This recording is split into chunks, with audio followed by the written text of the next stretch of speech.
Hi, welcome to our video on how to create winning life insurance scripts. And in this video, we're going to kind of go through an outline of building your own scripts. I'm a big proponent of writing out your sales script and kind of owning that sales script based on, or kind of like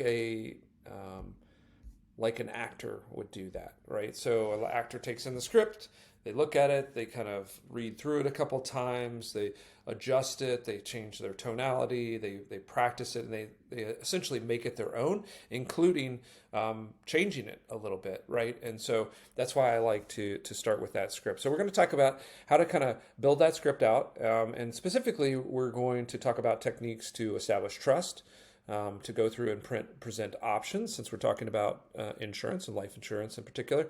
We're going to talk about addressing concerns and objections, and then finally how to close those insurance deals, how to bring them to a close. There's also some companion videos to this where we'll actually go specifically into some of the objections. And so there'll be, again, a couple other very specific videos to talk through some of these components of the script and give you some good examples. So look for those videos as well. Hi, my name is Bill Rice. I am here on behalf of Age Lead Store. And like I said, we're talking about life insurance scripts today. So let's get right into it. So first and foremost, we want to craft an opening, right? And when we're thinking about writing our opening script, think about it in terms of building rapport, right? So too often when we look at or think about opening scripts, and we think about it in the context of making a cold call. More and more, we should definitely think about it in the context of a text message or a voicemail, because people just don't answer their phones as much as they used to. And so as a result of that, often what they will see is the voicemail that you leave, because that gets transcribed into text. And then that usually comes as a notification, bypasses the lock screen. Everybody's on their mobile phones, of course. And they actually see that there's a message, and then they will instinctively open up the message and they'll look at it, and it will be text. So your voicemail and or a text message that you send are roughly equivalent type of medium, actually, and you need to think more in terms of that. So when we're talking about an opening conversation, we're talking about kind of that initial rapport building, and that needs to take place in the context, again, of a voicemail or a phone call or a text message or an email.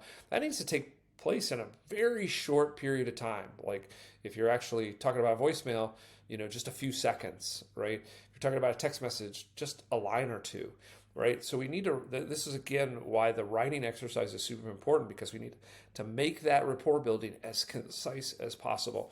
It's also useful to build out that opening script for your presentations too, because once you actually set an appointment and you go through the presentation, or you start to build the presentation, you're going to want to have a nice strong rapport building opening as well.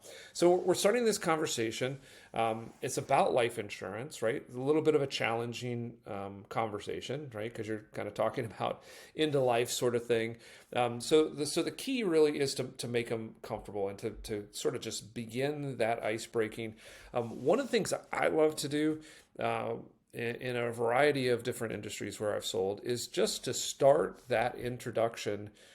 You can, of course, introduce yourself. If you're doing a voicemail, you certainly need to do this. I'm Bill Rice. I'm from XYZ Insurance Company. Those sorts of things is a good way to do it, because you kind of take that first moment.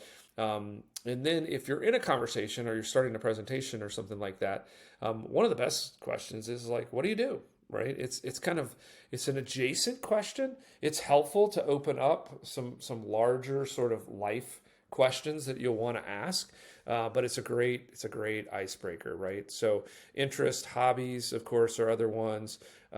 If you know that they're into a particular type of hobby, or maybe a sport, or maybe they're from a place that has a major sports team, or there's something happening in that particular locale. So there's all kinds of different ways that you can kind of open that conversation and create some rapport by just getting them, and ideally you're getting them to talk first, or to sort of lead the conversation. And people love to talk about themselves, or love to talk about their community, or their favorite sports team, or a hobby that they're really passionate about. So again, find opportunities to get them talking, and specifically talking about themselves.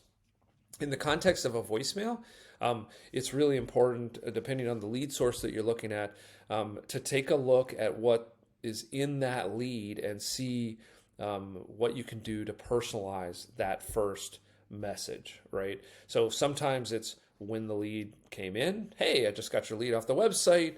Looking forward to talking to you. Our next step is to set up an appointment. When's the best time? Something like that could be a way to do it. Again, it seems really friendly. It's clear where you got the information. Again, you're starting to build that rapport because you're just saying, hey, I'm here to help. Like, I didn't ask for anything. I didn't ask for a sale. I didn't tell you I'm going to sell you life insurance, none of that sort of thing. Maybe another approach that could be used in a text message or a voicemail is to reference what they looked into. Hey, I noticed here that you're taking a look at some life insurance. It looks like your beneficiary might be. This is great for final expense because there's usually a beneficiary. Looks like your beneficiary is little Susie and little Mikey. Love to understand more about what you're looking to do there. Best next step for us is a schedule appointment, something that's convenient for you, and we'll look at all of our different options, right? So again, very conversational. Tonality is really important. You notice, like, I didn't overcharge my voice and kind of go after the sale and that sort of thing. Just make it nice and relaxed. Make it feel professional, but at the same time friendly, right? So that tonality and that approach that you use, it's oftentimes, I've heard it said, I'm not sure who said it, but it's really about how you say it, not as much as what you say. Because a lot of times these initial messages kind of don't get processed, right? If they hear your voice or you start talking to them, let's say they do pick up on a cold call, they're probably going to miss like the first 10 or 15 seconds, or they're going to immediately sort of put up the brakes on it, and they're going to kind of, in essence, ignore you, right? Because they're trying to kind of get you away. So keep that in mind, and just kind of stay friendly, keep that tone comfortable, and that's going to push through more than actually sort of your linguistics judo, right? And how you say things and what you talk about. The next thing you're going to have to do is, of course, establish the need for your product, right? And so this can kind of be done in a couple of different ways. You can talk about pain points.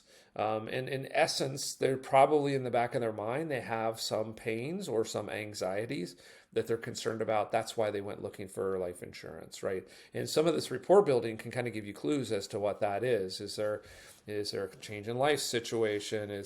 Are they just getting married? Are there maybe some new kids in the picture or about to be born? Do they move to a new city, have a new household situation?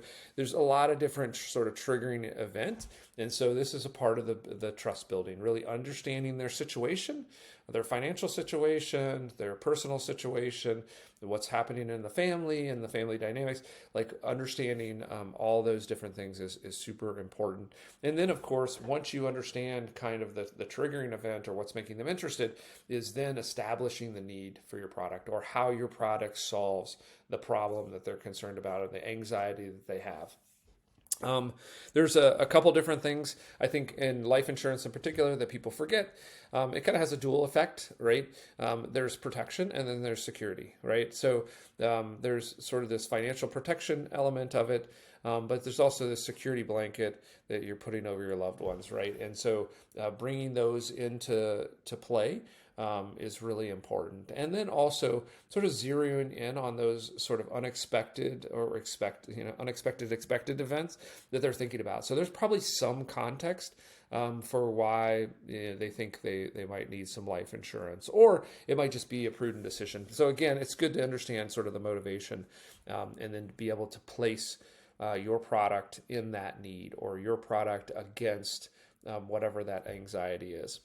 Then, of course, presenting the options. It's really important to let them know that you're looking across a lot of options. You've got a lot of carriers, you've got a lot of options, to give them a sense that you are spending time as the expert trying to find the right product, the right policy for their particular situation. So it's really important to kind of take them through that process, sort of speak out loud about the things that you're doing to kind of evaluate, hey, I'm taking a look right now. I'm looking through a whole bunch of different carriers. It looks like this carrier and this carrier might have the best situation.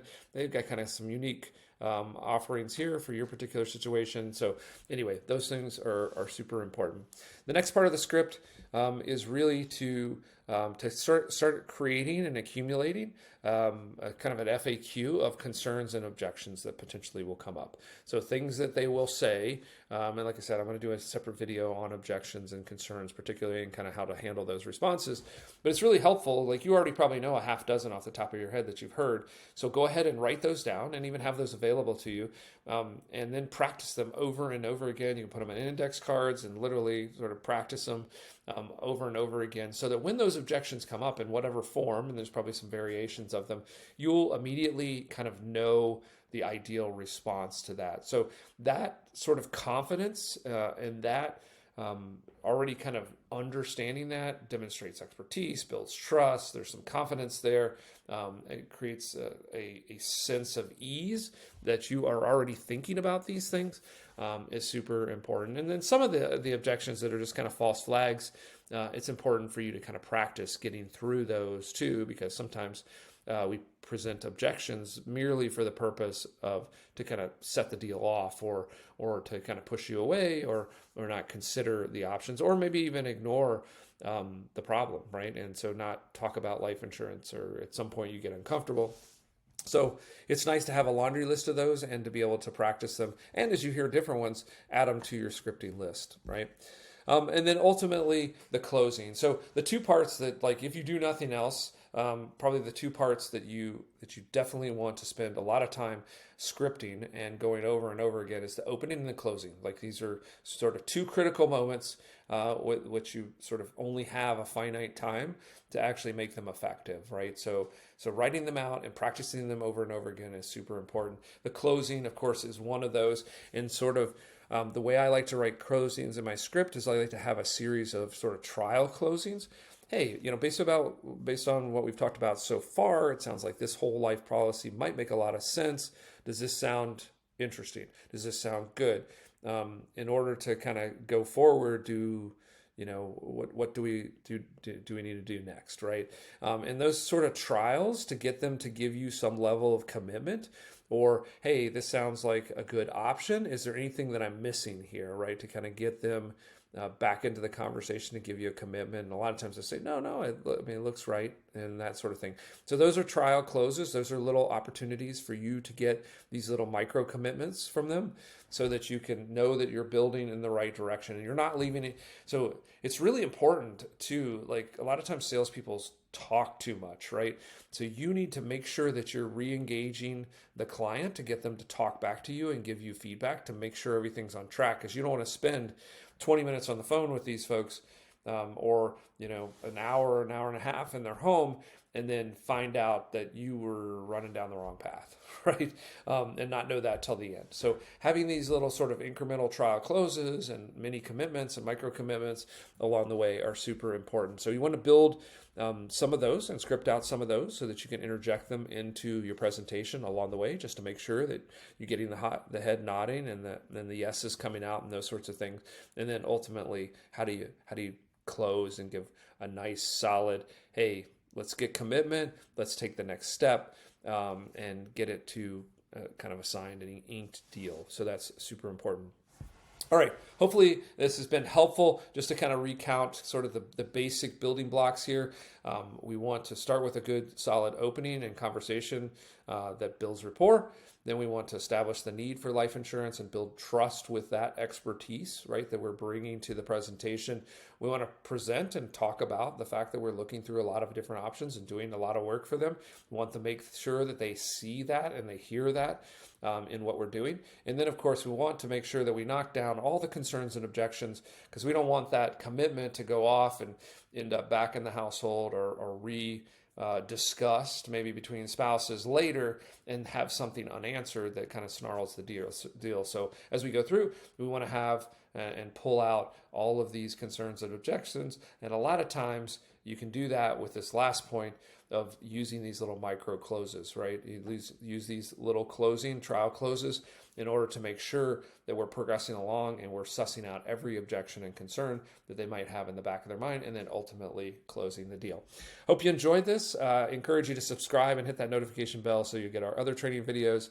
And again, hope to meet you on the next one. And check out, we're going to have some companion videos here where we're actually going to go into a couple of examples of objections and handling those and that sort of thing. So look for those videos as well. Have a great one.